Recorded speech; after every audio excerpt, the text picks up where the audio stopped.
Welcome to episode 12 of In Plain English and the last episode of our first season. This episode was actually so amazing and the discussion was so good that I ended up having to cut it into two parts.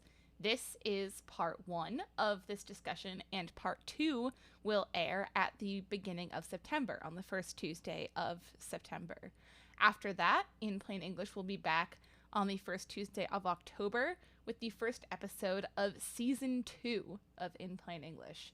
So be sure to follow us on Facebook, Twitter, and Instagram, and subscribe on Spotify, Apple Podcasts, or wherever you get your podcasts so you don't miss any of our exciting new episodes. With that out of the way, on to today's episode. Welcome, everyone, to the 12th episode of In Plain English and the last episode of our first season. Exciting. Today, we are going to be discussing the paper Why Most Published Research Findings Are False by John Ioannidis. Here to present this paper is my friend Vera Thornton. Vera, would you like to introduce yourself? Sure. Hello. Thank you for letting me come here and talk about this subject. I care about it a lot. My background is I majored in math and neuroscience as an undergrad, and especially working in research. Along with that math background, I kind of came into this area of research, reproducibility, and replication. And it's kind of connected to this idea of some of the scientific research out there is not quite as reliable as we would like for it to be. And I'm currently at Washington University in the medical scientist training program, doing my PhD in biomedical informatics. But I want to emphasize hot takes are entirely my own. As it also, while I am studying to be a doctor, I am not a doctor now. I have no current medical credentials, and I'm not your doctor. So while I'll be talking about testing kind of in a medical context and also medical research, it's illustrative to help you understand these big ideas. It might help you understand health information better, but please do not interpret it as information about your health specifically. Before I started med school, I did a lot of math tutoring, and I also care a lot about math education and trying to make it more understandable. This paper definitely has a lot of that in it, which can make it kind of tough to approach. So if anything, I'm kind of wearing my math teacher hat right now. So again, if you wouldn't take advice from a math teacher, don't listen to, specific health advice from me. Thanks, Vera. Joining us for this episode are our two guests, Doris Meinerding and Hannah Waterhouse. Doris and Hannah, would you each like to introduce yourselves? Yeah, I'll start. My name is Hannah Waterhouse. And my background, I guess, would be biology based in general. I have an undergrad in biology, and I spent 7 years or so working, doing data collection for various field projects, mostly involved in like botany, ecology, things like that. So I am most familiar with field data collection out in a nature setting, not in a lab setting. Yeah, so that's my background. And then currently I've changed careers and now I am in healthcare. So I just became a registered nurse. And that is a new field for me, but I love it and I love all things science. So I'm looking forward to our talk today. Thanks, Hannah, and congratulations as well. Thank you. Yeah. And Doris? Well, I'm the one that's it's all about. I need plain English. I have no science background at all. I'm more of a social worker. I am retired. When Jamie asked me to do this, I said, why would you want me on your podcast? I have no idea what you'll be talking about. So this has been very interesting. I am definitely learning some things, and I'm excited to hear what Vera and Hannah and Jamie have to say about this. Great. Well, without further ado, let's get to the article. So actually, to start us off, I was going to have kind of some comments about like what is science, and then sort of try to build up an explanation of what is going on here mathematically. Because I think Doris and Hannah, you both commented that some of the mathematical argument was not accessible. Yeah, completely. I have taken some statistics classes and they were my least favorite classes in school. And so, and that's been quite a while. So I'm looking forward to like going into some of that, as I'm sure you are as well, Doris. Yeah, after 50 years, I would say I might need a refresher.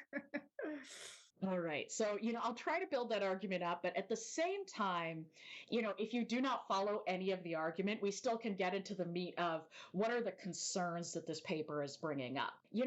One thing before I really jump into this, though, I think Doris, you kind of brought up a question of kind of a concern of, sitting here and saying, actually, a lot of these scientific research articles might be false. How is this going to play into the hands of like people who are anti-science or want to knock down scientific findings? Is that kind of what you were worrying about? Yeah, I was wondering if it had, I mean, that's actually happening. And I was wondering if the fact that research is not always reliable, if that is playing into the hands of this, or if it's stoking that fire. I think it's definitely, when you put out research findings and like, say, if you read the science section of, say, the New York Times, like it's always, we've solved cancer, I swear, every other week. And then we walk back and actually perhaps we did not solve cancer. And then Jamie sent around to us the article about sort of the big reversal in Alzheimer's research. And I think that's a really good example of, what is the cost of,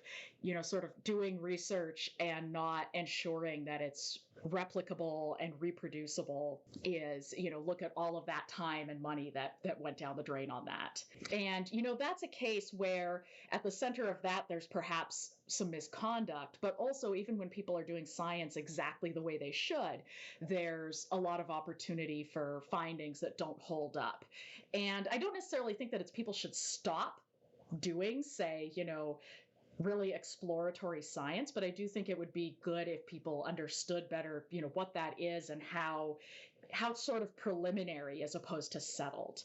I think kind of a sort of confession time is, despite what I'm doing with my life right now, I'm not actually one of those people that like loved science when I was a kid. I thought it was kind of boring because it was like this set of facts that you learned and you memorized.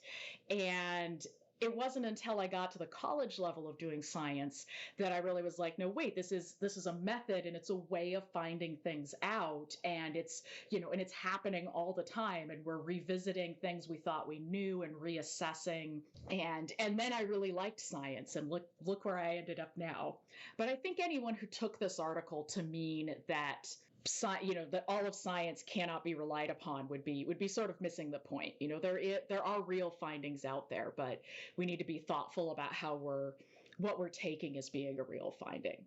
At the same time, though, there's a whole lot of papers that are published that are not reliable, and I think trying to hide this or something, or saying we can't talk about this outside of science I think that would be absolutely the wrong direction to go. It definitely, here on this podcast, where our whole purpose is sort of explaining science and making it accessible, that's the opposite of what we want to do. During the podcast, we really focused on the article itself, the text of the article, and the argument in the article. And we kept our discussion pretty anchored there. But Jamie, you went out and Googled, what has John Ioannidis been up to since he wrote this article in 2005? And something that came up was that he had taken some positions that people might see as downplaying COVID or denying COVID, and did some research that also supported those positions. So we wanted to talk about that, just so it looks like we're not just skipping over that, because a big concern with this paper is that someone will see this discussion and use it as evidence to reject all of science and all of scientific recommendations, and just sort of go into this state of complete skepticism of anything. And, considering the author's positions now, that could feed that concern.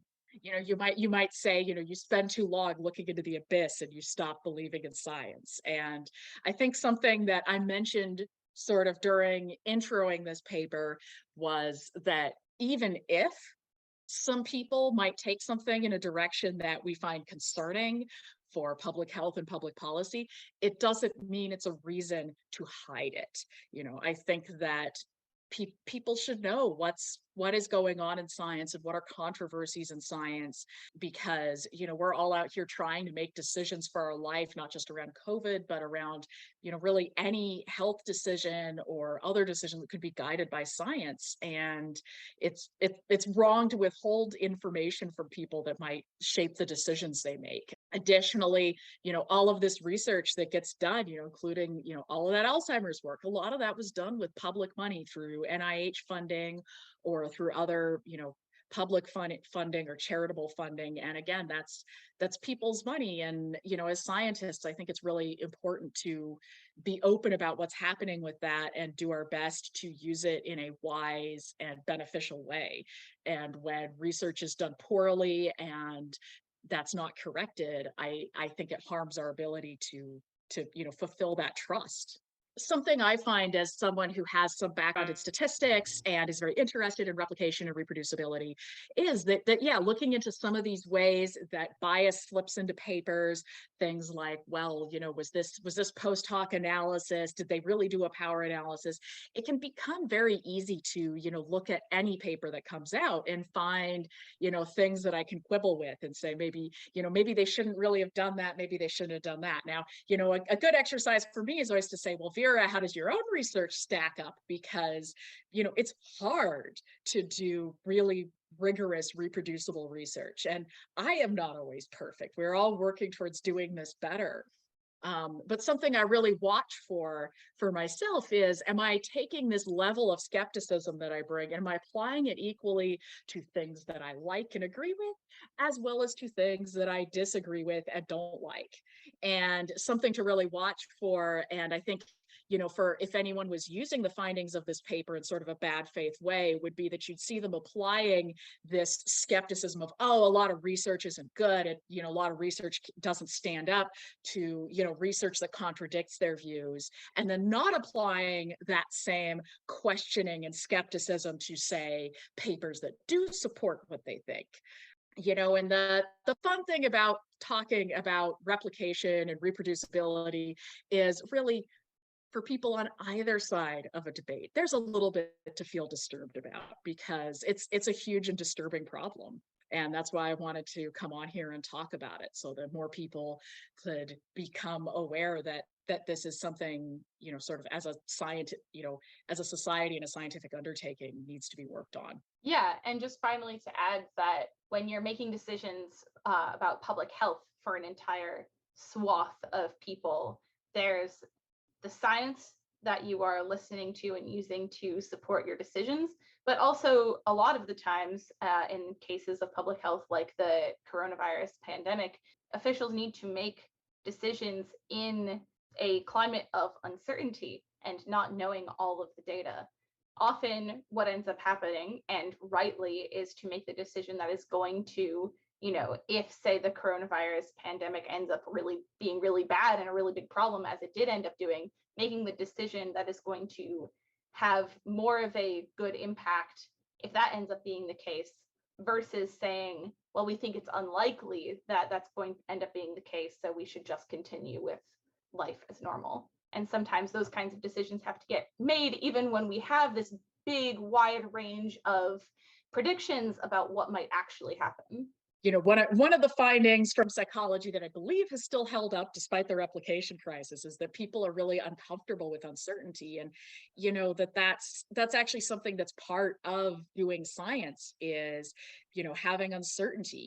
Even when you've started to build up a lot of good evidence, there's still questions that haven't been answered, and the chance that revisiting evidence might change your interpretation of it, or that bias has slipped in and some of the findings aren't as reliable as we would think. And given that we've got to go out and live our lives tomorrow, and so I feel like, kind of, again, something you see on both sides is kind of this expectation for science to be really certain, and that science is wrong or bad when it's not. And I feel like something I would love to see from, science education efforts like this podcast is people appreciating more of how science is a process and a method, and that you can see reversals, and that's actually science working the way it's supposed to.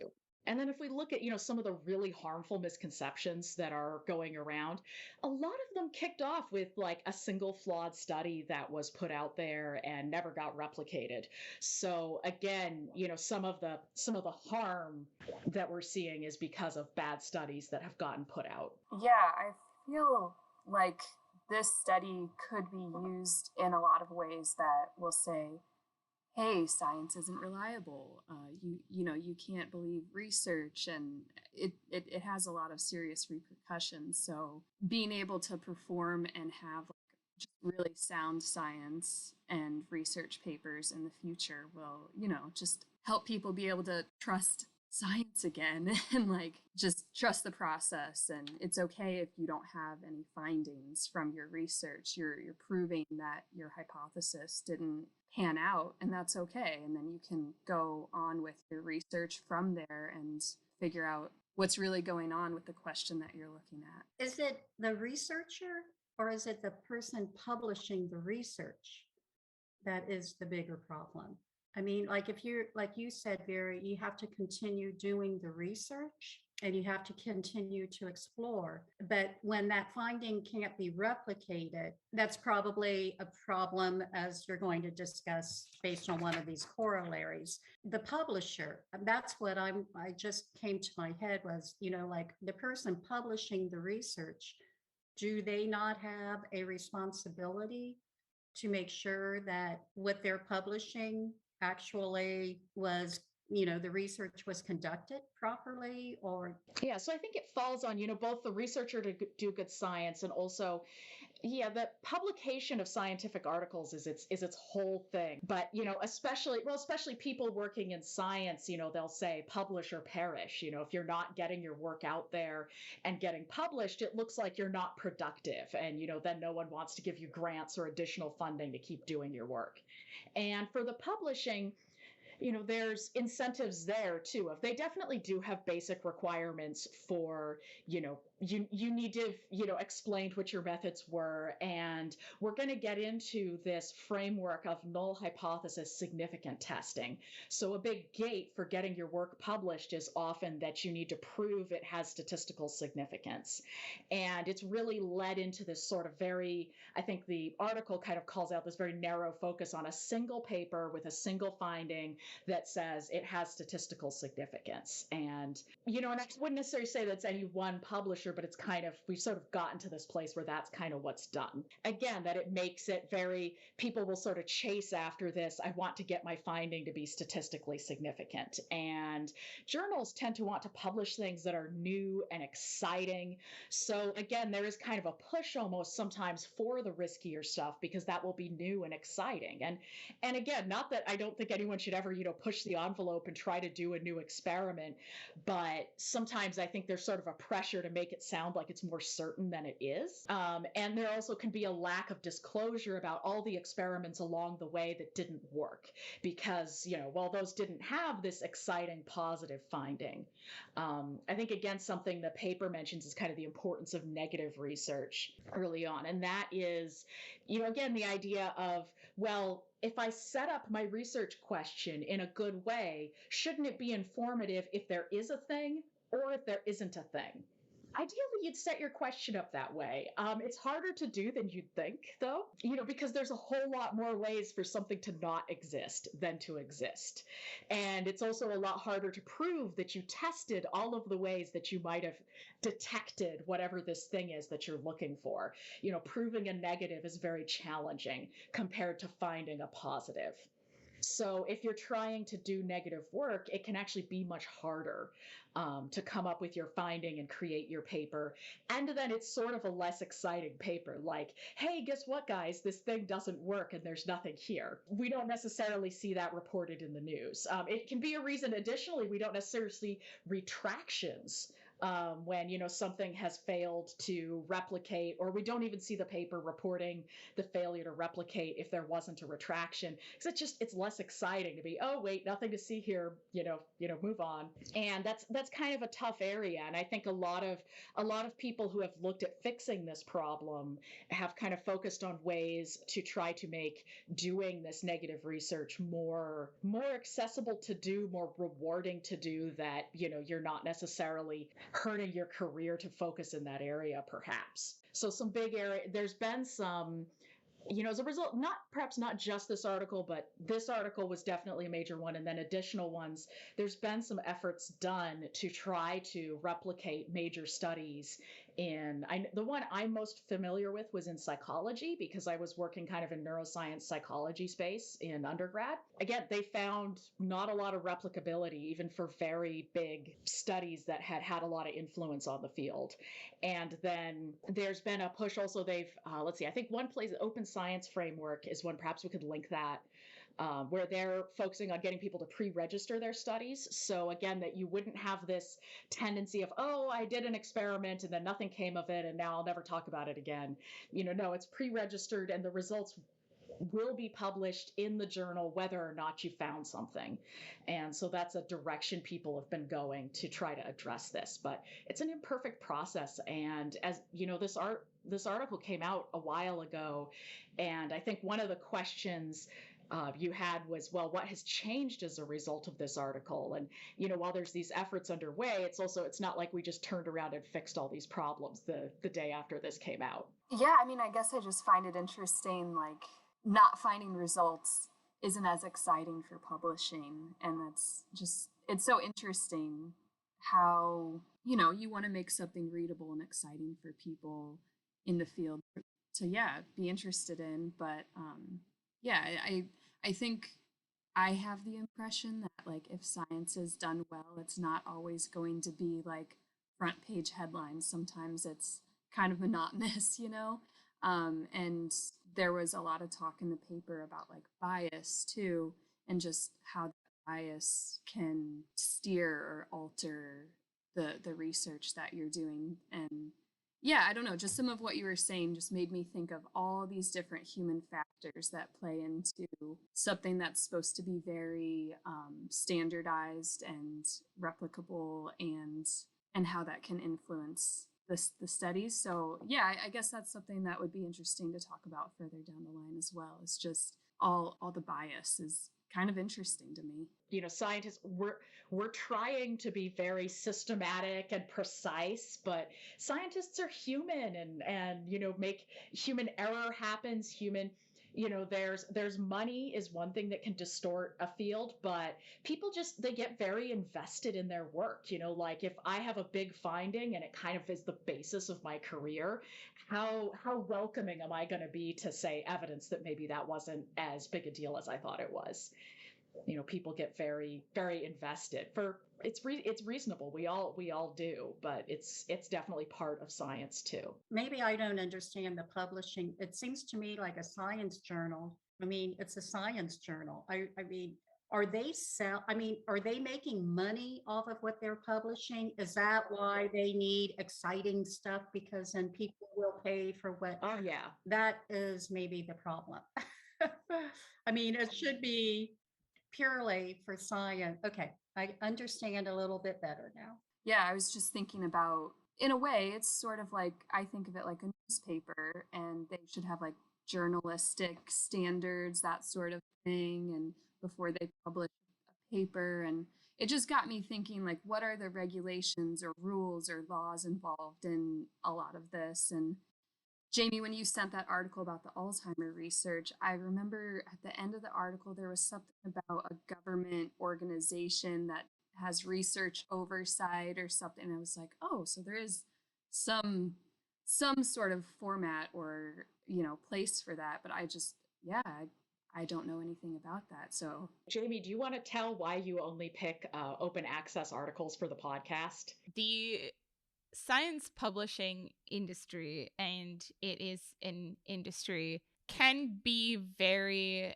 profit driven, and that can often lead to I mean, it just has negative effects all around, right? So the main publishing company that owns actually many different journals, probably most of the ones that you've heard of, is called Elsevier. They are a like multi-billion-dollar company who makes money off of all of the institutions that pay for access to all of these articles that are behind a paywall, and also make money anytime an individual decides that they need to access that article and pay through the website that they're accessing it through. On top of that, if a researcher wants their article to be open access, they need to pay Elsevier or whatever non-open access journal that they're publishing to, usually an exorbitant fee in the like thousands of dollars in order for their article to be open access, which is really only doable by like the most established researchers at the most like well-known universities.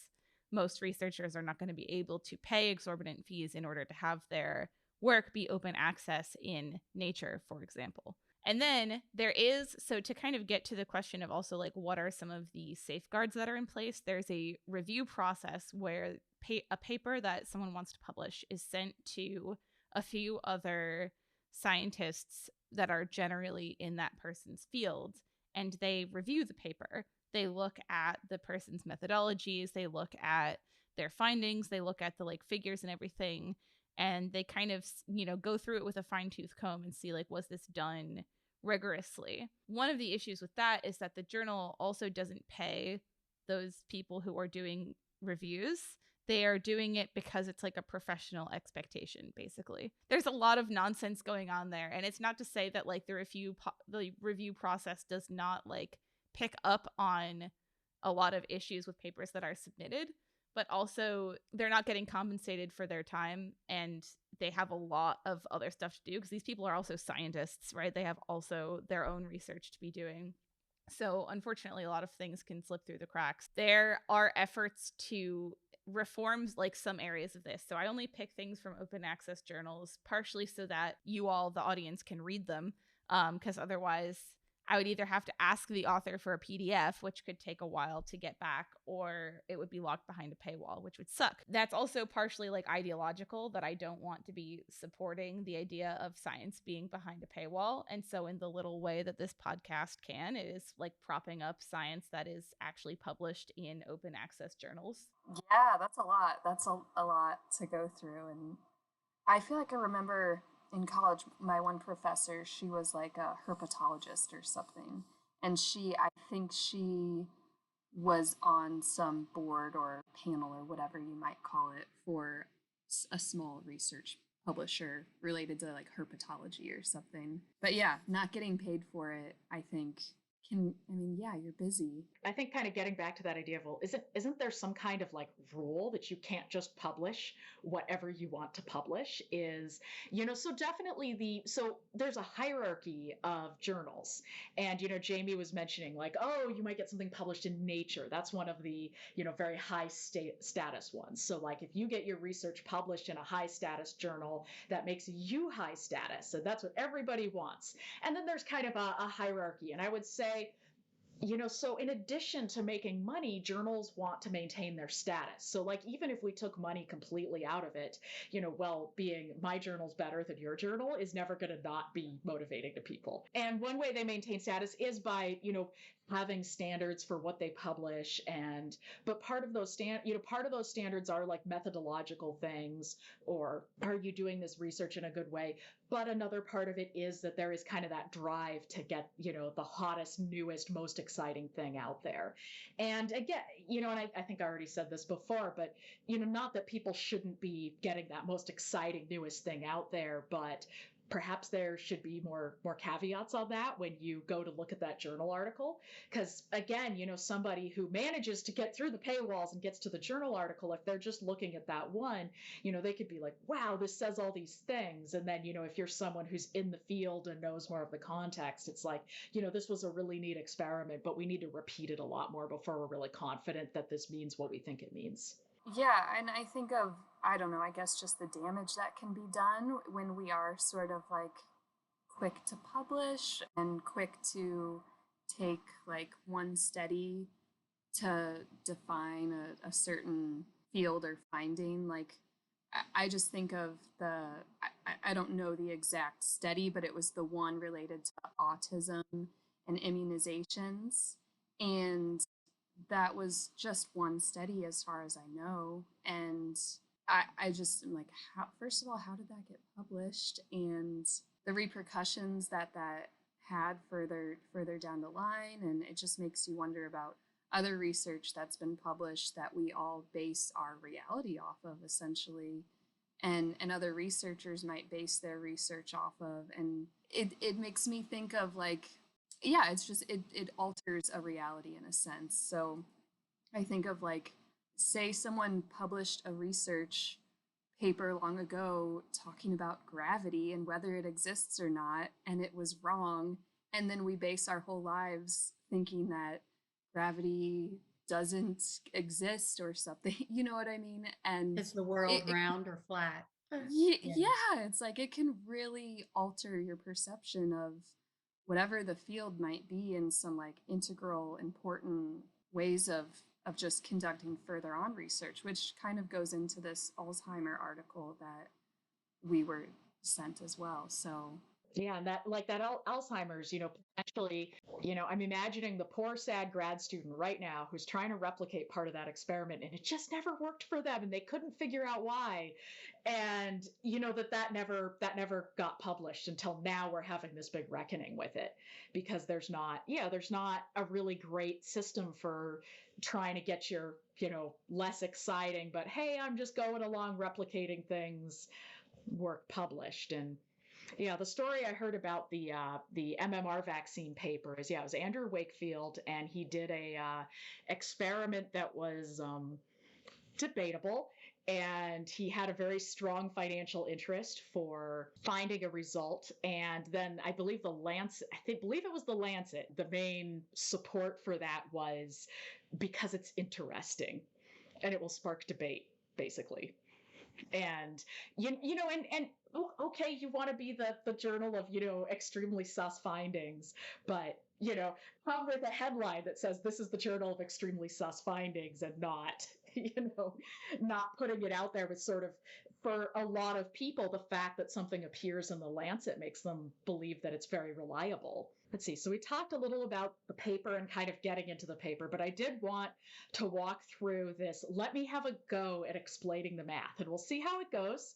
I'm going to try to build up kind of an explanation of what is the mathematical argument here. And John Ioannidis he's a medical doctor, and so I think kind of the conceptual framework that he's taking is one you might apply to administering a medical test and seeing if you got a positive or negative result. So I'm going to kind of walk through a little bit of how medical testing works and some of the trade-offs that are in there, and then kind of how you can apply that to running a scientific experiment. So, we talked about a couple examples where, maybe someone was intentionally trying to falsify research for various reasons. But these are the processes, even when science is working exactly the way it should. These are some trade-offs and considerations that are happening there. An example of a medical test that we've probably all had the fun of administering at some point in the last, year and months is a COVID rapid test. So I'm going to kind of ground us in this idea of, hey, I just took a COVID rapid test and I'm trying to figure out what is happening here. When you take the test, what we hope happens is that if you have COVID, you get a positive result on the test. You see that line appear, and we'd call that a true positive. And if you don't have COVID, you get a negative result. No line, we call that a true negative. But, over taking all of these various tests that we've probably administered ourselves, there's these other possibilities of what if you have COVID, but you get a negative test? That would be a false negative. Or you don't have COVID and somehow the test comes up positive, a false positive. Those are the outcomes we don't want. And we also call false positive a type 1 error, or alpha, and a false negative a type 2 error, or beta. And you'll see those terms in the paper. And they're all getting at the same idea of false positive, or false negative. So anytime we administer a test, there's these four possible outcomes. 2 of them are good. We're getting true facts about the real state of, our health or of reality. And 2 of them are bad. We're getting false and misleading results. And you can draw yourself a little two-way table of this. There's special terms for the properties of a test. So the sensitivity of a test is the ratio who actually have COVID who will get a true positive on the test. So if you go to calculate that, that's the number of true positives divided by all the people who do have COVID, both the true positives and the false negatives. So, again, false negatives are those people, they did have COVID, but for some reason they got misclassified by this test. We didn't get a positive result for them. And then specificity is going the number of people who don't have COVID who get a true negative. We correctly classify them as they don't have COVID. And again, you calculate that by dividing the true negatives by the true negatives plus the false positives. And so the rates of these outcomes are different depending on the test you're taking. Tests have varying levels of sensitivity and specificity. Sometimes it's just an underlying property of the test. Detecting virions in your snot is hard. So, how good are our antibodies at picking that up? Another part of it can be, where do we set the cutoff for deciding what is a positive and what is a negative result? So, sometimes you go and you take your test and it's really, it's clear there's nothing there, or you get a strong line and it's really clear there is a positive result. But what if you take it and, maybe if you hold it in the light just so and you kind of squint, maybe there's a line. So, really a lot of the results you get, even with a good science-based test, can fall in this realm of it's maybe not completely clear. It's kind of somewhere in the middle. So the last time I took a rapid test, the instructions said to interpret it as a positive if I could see any line at all. So that's a choice about how to interpret the results, and it's informed by the trade-off we're willing to accept. And I would say, yes, if there's any chance I have COVID, it's better to accept a slightly higher risk of false positive. Maybe I psych myself out and I think I see a line even though there isn't one. Versus accepting that, I say, well, it's kind of faint, so, I'm just going to go out and breathe on a whole bunch of people. No. So there's partly this element of the underlying properties of the test, but also how we're choosing what our threshold is for calling it positive versus negative. So in the case, and again, in going back to this case, reality is there. You do have COVID or you don't. And we're using this test really as giving us evidence that can sometimes be a little less than clear to interpret about what is that actual reality. So we can think of our science experiment as doing the same thing. Reality is out there, and we're trying to get some evidence that will let us decide what is actually true about reality. Does this thing exist or does it not exist? So, next time you feel under the weather and you decide to give yourself a COVID rapid test, you can feel like you too are a scientist and you're doing a little experiment for yourself. And, and just the same, each time Jamie and I go into the lab and do an experiment, might involve, for Jamie, it'd be mice, or for me, it might be data collected on a whole lot of people, but it's basically the same. Reality is there, and we're administering this test to try to come back with some sort of statement about what is that reality. And again, just as with that COVID test, when Jamie or I run an experiment, there's this risk of false positive or false negative results. And especially, again, typically, since we're trying to work right at that cusp of new knowledge and new methods, we might be using experiments that use like really new methods that haven't been nearly as well validated as a medical test. So the chance that we're getting false positives and false negatives, as well as true positives and true negatives, is even larger. And, I'm sure, Jamie, you will agree with me that the output we get from these tests is much more complex than a bright red line. And there's a whole lot of ways for it to fall somewhere in the realm that's like, it's a little, is that a little, is that a little bit positive or a little bit negative? It's kind of, it's sort of in between, so a common example might be we have, say maybe 2 populations of mice or of people, and there's some biomarker we think might be important and different. So we measure it in both of the populations. And well, maybe sometimes it's really, really different and it's clear, all right, there's a difference here. But, sometimes maybe it's only a little bit different. Well, how do I call that one? Positive or negative? What am I willing to, risk? False positive? False negative. Well, what if maybe I only see it when I pool a whole bunch of samples together? Or, what if I split the groups and, compare males to males and females to females? You can go even further with this group splitting. I currently have one experiment where I have a regression model that has at least 20 different things in it that I'm controlling for. Okay, so this effect, maybe it's there, but it only shows up when I control for 20 things. How do I decide if there's really a thing there or not? So I hope at this point, maybe you're starting to see how doing science is sort of this messy reality testing process. And, it's not sort of this consistent march towards progress where we just call up reality and say, okay, what's the deal? We're sort of fumbling around and trying to feel out what's going on. Is there like a black, white, and gray where those that are questionable, do you put them, couldn't they tell you something else? Does it have to be positive or negative, or can the gray give you a lot of information as well? I think this is one of, I'm kind of trying to simplify this down to saying we're going to say either we found a thing or we didn't find a thing. Now, if you're actually interpreting real science results, yes, everything is gray, and we're looking in that range of gray. But, sooner or later, we're going to say the drug works to cure cancer, or, more likely, well, in a select subset of mice, the drugs did kill, slightly more cancer cells than the other. At some point, you're saying, I've decided that there's a real thing here. And this is kind of a distinction to boiling it down to this test of saying, I say there's a thing versus I don't. It makes it a little more binary. But we're going to use that to kind of pull out, how confident are we when we call it and say, yes, there's a thing here. Just as we're willing to set this threshold for when we're going to call a COVID test positive or negative, that takes into our willingness to get false positives versus false negatives, scientists set a threshold for where we're going to decide what's a positive result.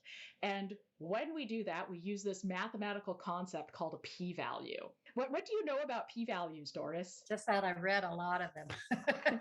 Yes. Now I'm starting to understand a little bit now. We're going to dig into it even further. Hannah, what did you know about p-values? I just remember from statistics class, it was like, p-value less than 0.05.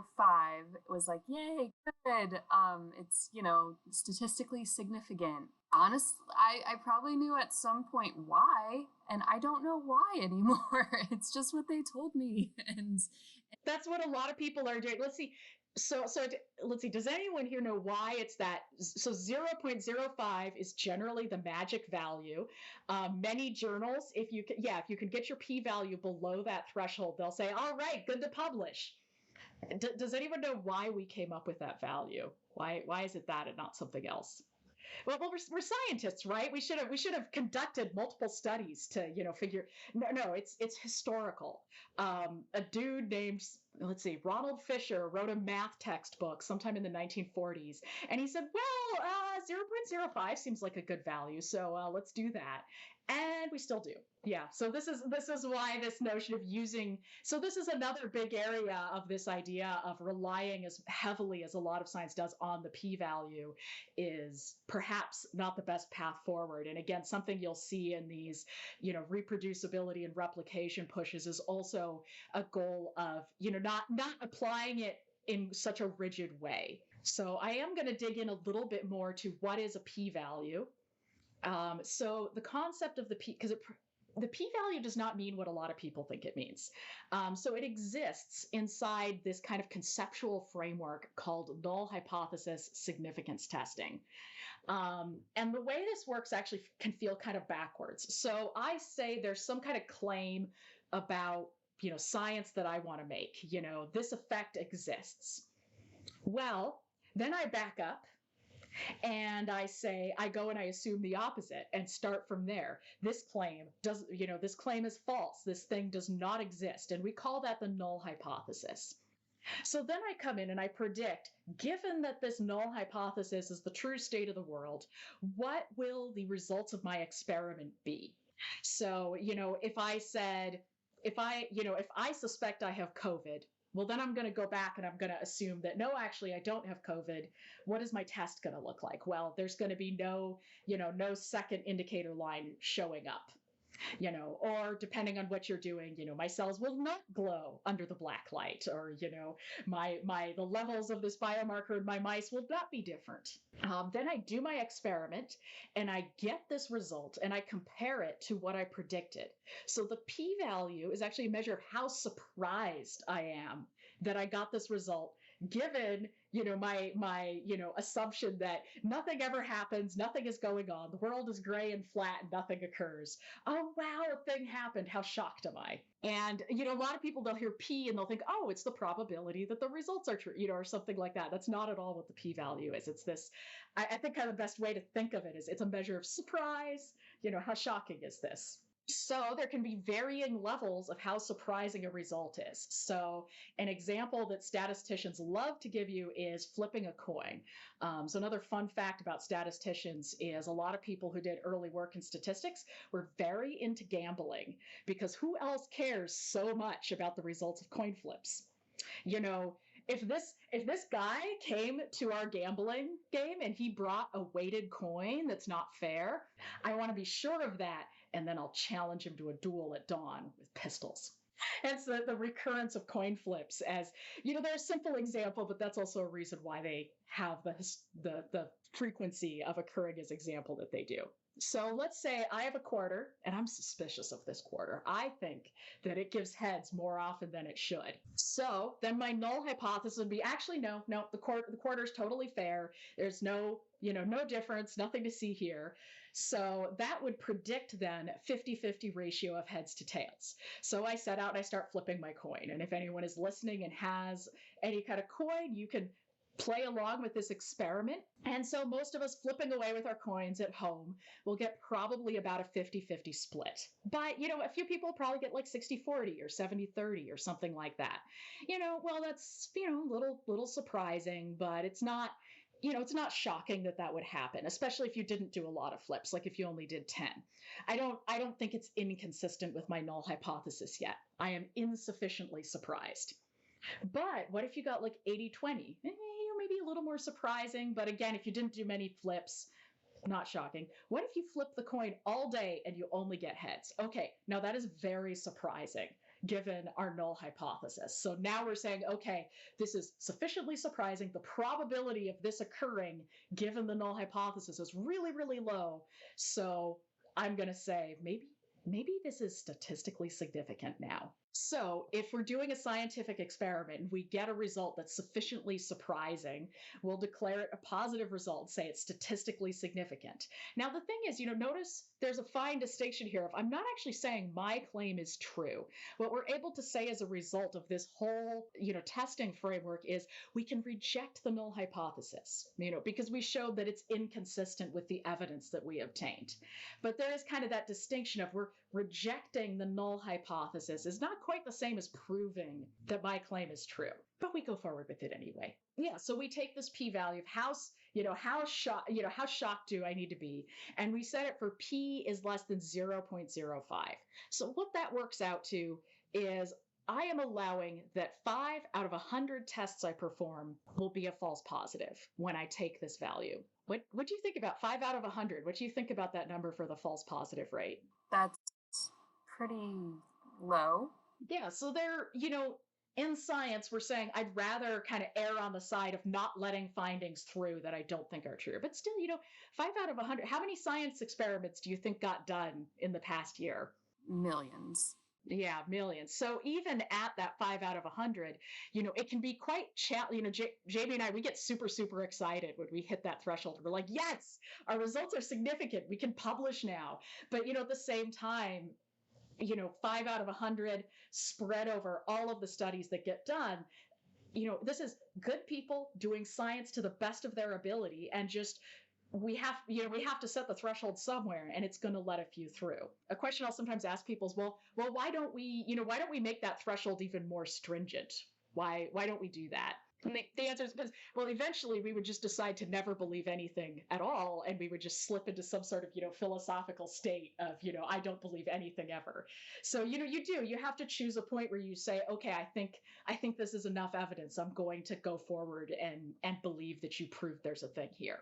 So I am trying to remember I don't know if I've heard the p-value explained this way as well, but there was some sort of concept where it is the probability or the chance that whatever you found would have occurred by happenstance, or it's not because of your experiment. It's just it could have happened for some other reason. Is that making sense at all? Yeah, so like you could formally define it as the probability of observing a result as or more extreme, given that the null hypothesis is true. So I think kind of where you're thinking sort of absent your experiment would be kind of, like maybe say I'm doing an intervention type, experiment. What's the like let's say I think if I give people this medicine, they'll recover from the flu quicker. Well, what's the probability? People get better from the flu over time just because. So, what rate would I expect to see them get better given that my medicine has no effect at all? That's my null hypothesis. So, we're going to say, what was that rate? And then we're going to come in and say, all right, what rate did we really observe? Well, what was the probability of observing that? And then if it, the p-value, the smaller it gets, the more vanishingly small that probability is. And so if it's if it's like, wow, I observed these results and it's just incredibly unlikely I would have seen this if my medicine has no effect, then you can come back and say, well, I reject the null that my medicine has no effect. I think my medicine has some kind of effect here. Right. Okay. Yeah, that makes sense. Yeah. And that's obviously why it's good to have a control.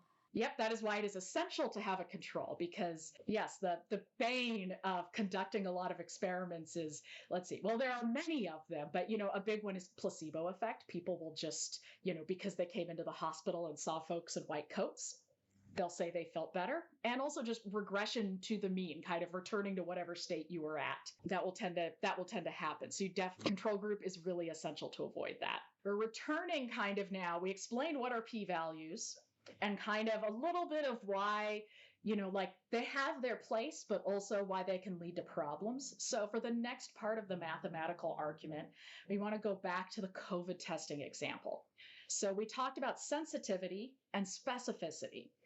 So the problem here, though, is sensitivity and specificity kind of talk about the case of knowing whether or not I have COVID. What's the probability of getting a result on the test? Well, if I knew whether or not I had COVID, would I be taking a rapid test?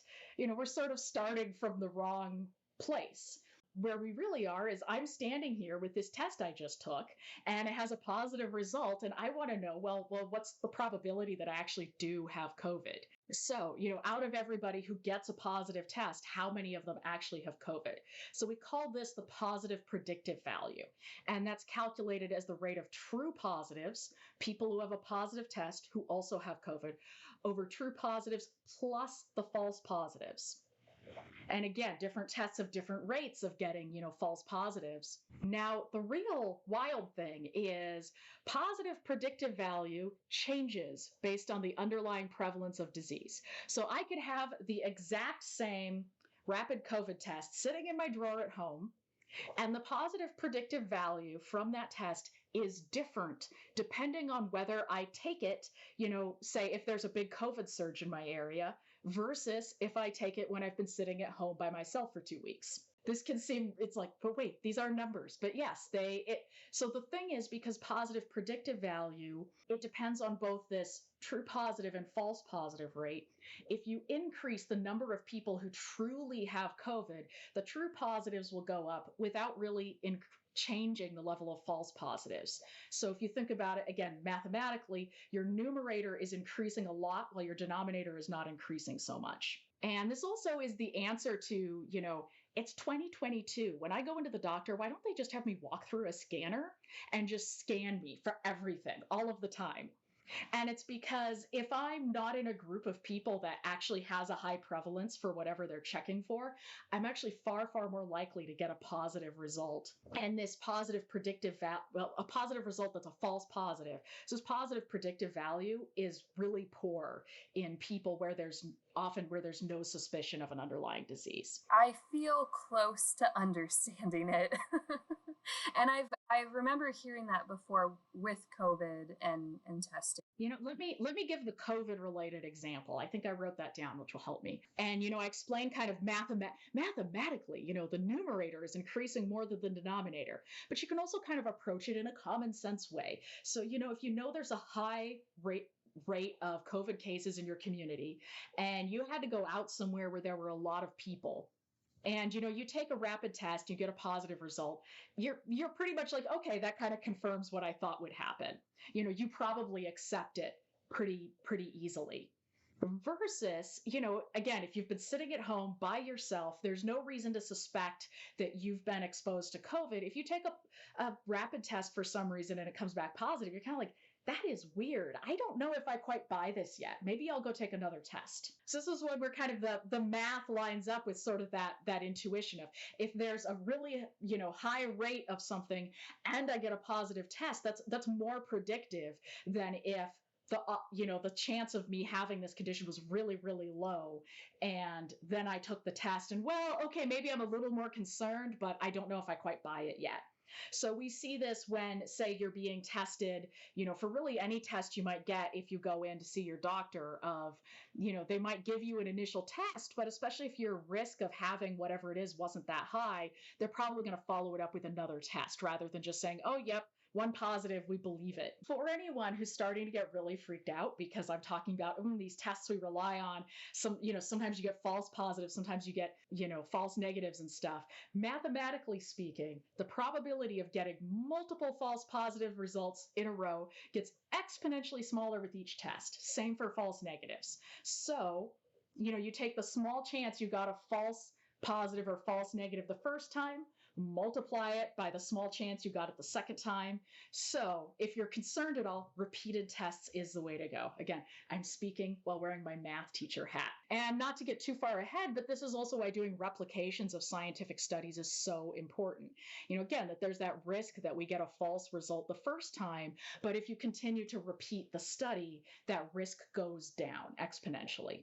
Unfortunately, it's not quite as prestigious to do replication work. Real quick, too, I thought I remembered hearing maybe at the beginning when they first created COVID tests, they may have been less accurate, or maybe there were more false positives and negatives and all of that, just less accuracy. And over time, as they were figuring things out, they've become more accurate now. I guess this would still stand even if you take a test that is less accurate.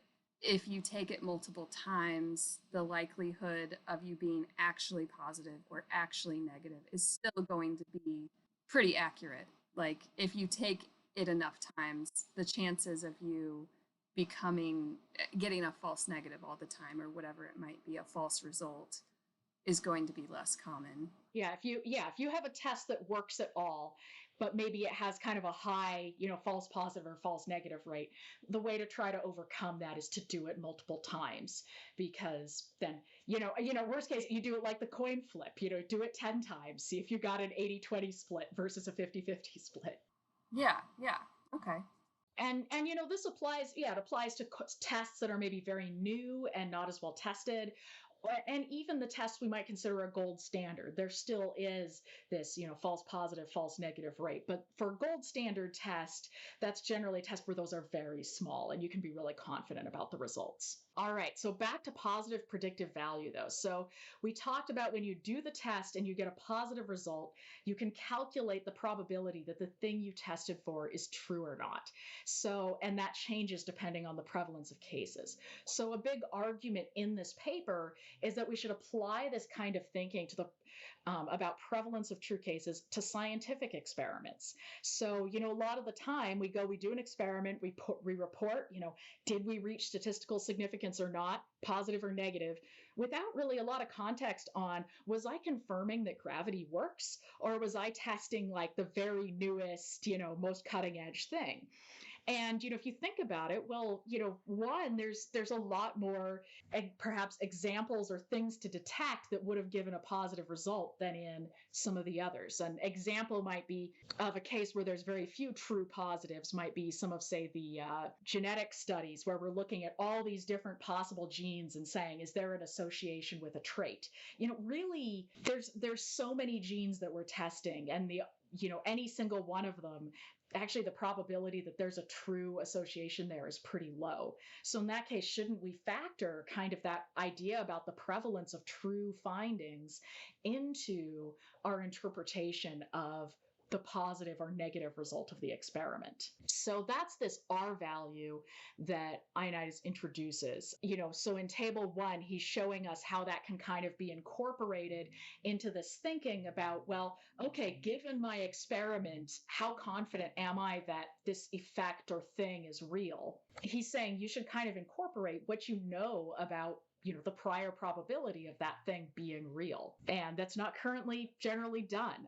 In table 4, he's also kind of going through and building this table of, given certain types of prior probability for, different experimental scenarios you might be in, how confident am I that, even given you had a, great p-value, positive result, how confident am I that this thing you're looking for is real? And another important concept, I think, Hannah, you mentioned being, he's talking about power. What's power? So this is, a lot of this discussion of p-values, I was really focusing on this threshold for how many false results am I willing to accept, false positive. Well, what about the other side of that, the false negatives? That's also a risk. When we conduct our scientific study, well, what if there is a real effect out there and I failed to detect it? And the power is, the ability of your test to detect a real effect if it's out there. And it's kind of the inverse of the false, the risk of a false negative. We also call that type 2 error or beta. And that one, again, you see, for as important as it is, you see a lot of focus on like the p-values and kind of the avoiding false positive results in the literature. You see a lot less of power analyses in the literature. And again, what you're looking for if you're someone reading this is one, just do they even say the words power analysis in the paper? Because a lot of papers don't. And, the problem is if you don't there's a way to do a power analysis before you embark on your experiment. And you plug in things like, how big is the effect I'm expecting to find? How many, participants do I plan to include? How sort of messy is my data? What significance threshold am I going to use? And you plug that in and you can determine, say, usually the piece you can really control out of that is how many people or mice or cells do I, or samples do I include in my experiment? And then you can avoid the absolutely tragic outcome that you do your experiment, you do everything right, you find nothing, but it was just because you just did not have enough samples to detect anything. You'll hear people say, "Oh, that study was underpowered," and that's usually what they're referring to. And for anyone listening to this who's a grad student who runs experiments, I highly, highly recommend doing the a priori power analysis, not just because it's good science, but also because it will save you so much heartache of trying to run experiments that just did not have they did not even have a chance of finding a real effect. And, also for those of us who, maybe help pool our money for NIH-funded experiments, again, we should be a little upset when people are doing experiments that from the outset, they could have known had a really poor chance of finding anything, because that does happen. The power one was a great description, and, it does seem like it makes a lot of sense why you would want a large data set or a lot big population to draw from, or whatever it is that you're studying. But with the R value, is making more sense to me now. But I think you said something which he also mentioned, where you're supposed to have sort of a pre-study guess of how likely whatever it is could occur. Correct me if I'm wrong on that. What gets me about that is how it just seems very emotion-based. Like, oh, I mean, granted, you're an expert in your field, supposedly, and you have, some background knowledge on what you're studying and can kind of draw from that to help with your predictability, I guess. But how much of this is this R value or whatever is like an educated guess versus that's a great question, and that's kind of touching on a big division point within statistics, which would be its whole other podcast. But yeah, the idea Yeah, the idea of, okay, so, it makes total sense of we should adjust, how we interpret this result based on, what was kind of the prior chance of finding this. But well, okay, so this is a new area. You're just researching it. Well, how do you know what that prior is? And yeah, a lot of the time it's an educated guess based on the field. I think a lot of his argument in the paper, what he's saying is, a lot of the time, because we don't know it, we sort of assume that it's 50-50, that it's like equally good chance for either. And he's arguing, if you really think about it, for a lot of research designs in a lot of area of science, is it really believable that it's as good as 50-50? So, if we're saying, hey, there's all these issues, even when we assume it's 50-50, think about just how much worse it is allowing that. Again, he's not necessarily saying you have to agree on any specific value, but just what if it's worse? And that's where we kind of get to this idea of, sort of one of the big claims of the paper that, there's a lot of findings that have failed to incorporate this idea that what if it's worse? And that maybe really a lot of the literature we're looking at is potentially, false positives. So in a way, it's almost looking at whatever you're setting out to research in a honest, sober sort of way. Like, what is the chance that I'm wrong? That it might not be true. So, and yeah, sort of, again, that like, say with genetics, where I was giving the example of looking at a whole bunch of genes, if I'm doing research, there's different types of research. Some is kind of confirmatory of like, we basically think this effect is real. So I'm going to do this very nicely controlled, maybe randomized controlled trial of, to make sure my drug that I've already researched a lot works.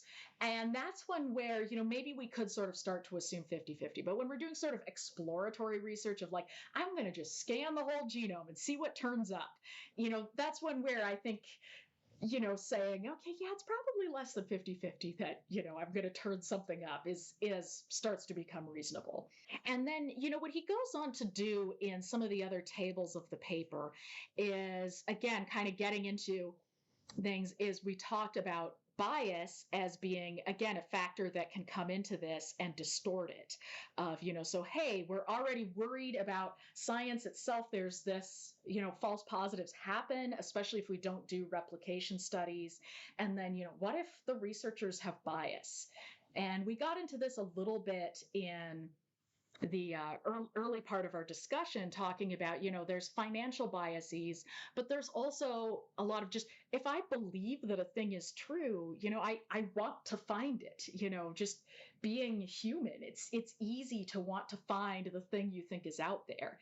And, especially when you add in, prestige or getting to prove that, my science is better than yours. And, the way I did my experiment is better. There's a lot of really human motivations there that can lead to bias. Also, just your assumptions about, well, every other experiment in the field that was published that I saw found it, so I should too. Bias can be so sneaky. So one example of how bias can happen is, so let's say I run an experiment and I get 6 data points. And I have a null finding. There's nothing there. But one of my data points is kind of an outlier in, maybe the direction of there not being an effect. And we kind of look at that and we say, oh no, what if that's an error? You should go back and double check that. So I do, and I find that it was wrong and we fix it. Happy day for science, right? Well, the trouble is I only checked and fixed the ones in one direction. What if there was also an outlier of equal size in the other direction? Well, I didn't bother to check that because it fit my mental model of what the world is. And, again, like, this is a really fundamental thing. I'm not trying to do science wrong. I'm not trying to, cook my results. I'm just very naturally, kind of proceeding the way it makes sense to me based on what I think is supposed to happen. It's tough to guard against that. Again, deciding in advance how you want to do your study. What is my definition of an outlier? Let's decide that in advance. What do I do if there's an outlier? And then you apply it equally to, every data point that you have. That's part of how you go into guarding against bias. But I wanted to offer that example of how you can be, trying to do careful, good science and still it slips in. I think another example he also modeled was multiple experiments and multiple groups working towards an experiment. So again, we said, hey, we set this rate at 5 out of 100. Maybe that's pretty good when I'm running my singular experiment. But what if I did 100 experiments? Math predicts that I will get 5 false positives right there. So now within my set of experiments, there are ways to control for this. What we do is we adjust that significance threshold to allow that, hey, I'm planning to test 100 things. But what if I am doing these experiments and unbeknownst to me, another lab at a different university is also doing the experiments? And, if it's a really hot research area, what if a couple other labs are also doing these experiments? And, again, we talked about how the positive results are more likely to get published than the negative results. So if my experiment fails and some other people's experiment fails, but what about this one lab that unknowingly was doing multiple experiments, but they think they're the only ones and they find a positive result? That's the one we see published in the journal. So would that open, I forget what you call it, open science registry take care of that? Yes, ideally that would be the goal, that we would all register our studies before we started. And, then if one was positive and say 4 or 5 were negative, we'd have a much clearer view of, oh, wow, even though this one group seems to have found a positive result, over all the all the tests that were run on this, all the experiments that were done, we're actually not seeing a positive result. That would be ideal, but a lot of the time that's not necessarily done. Right now, I'd say there's a good deal of science that goes into, I've heard this called the file drawer problem, of where, you try something out and it doesn't work. And, again, negative results there's not a lot of reward for getting them published, and they can be much harder to publish because you have to, go through every possible way you could have found the effect. Well, that's hard. So you just kind of set it aside, and it never really gets published. Another issue, just to bring up quickly, that kind of goes back to the whole publisher perish thing that Vera mentioned earlier, is that oftentimes researchers don't want to tell each other that are in their similar field what they're working on, because they're worried about getting scooped. So like if there's all these researchers in this hypothetical like hot area of research that Vera was just talking about, they are probably deliberately not telling each other what they're working on, because there's the fear that if you say like, oh, we're like using this new technique and we think that it's going to be a lot better at detecting X, then like someone else is going to go, maybe a lab with more resources than you is going to go and say like, that's our idea now, we're going to take it and publish it. So like, because you need those publications in order to continue to like have a lab and do science, you have an incentive not to say, I'm researching this thing, you're researching that thing. Let's make sure that we're not like unfairly like biasing the field in one direction or another, right? There's like a deep incentive not to do that. So competition rules instead of collaboration. So would that sort of mindset like discourage people from participating in like a registry, saying what they're studying, and because they're afraid that someone might take their idea and get published first? Or would it be pretty fairly used, do you think? So I think the idea of a registry would be that by pre-registering your idea, you'd sort of show your claim to that work, and ideally that people would look badly on anyone who sort of violated the trust there by jumping on the idea. Now, are we currently in a stage where it's working that way?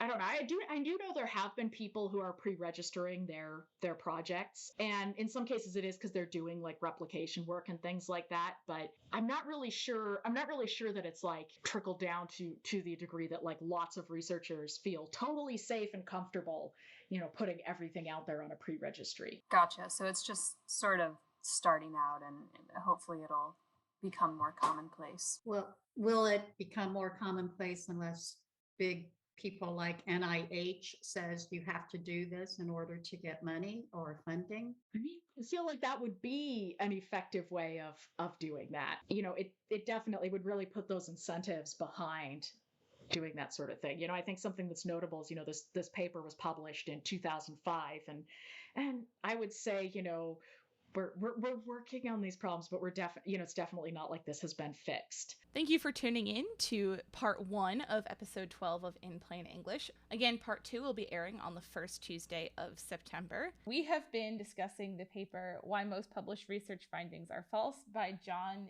Ioannidis with our expert Vera Thornton and our guests Doris Meinerding and Hannah Waterhouse. As always, you can find this paper for free to download on our website at inplainenglishpod.org. You can also follow us on Twitter, Facebook, and Instagram at Plain English Sci. That's PLAINENGLISHSCI. Make sure to subscribe to In Plain English on Google Podcasts, Spotify, or wherever you get your podcasts so that you never miss an episode. And you can become a supporter of this podcast on Patreon.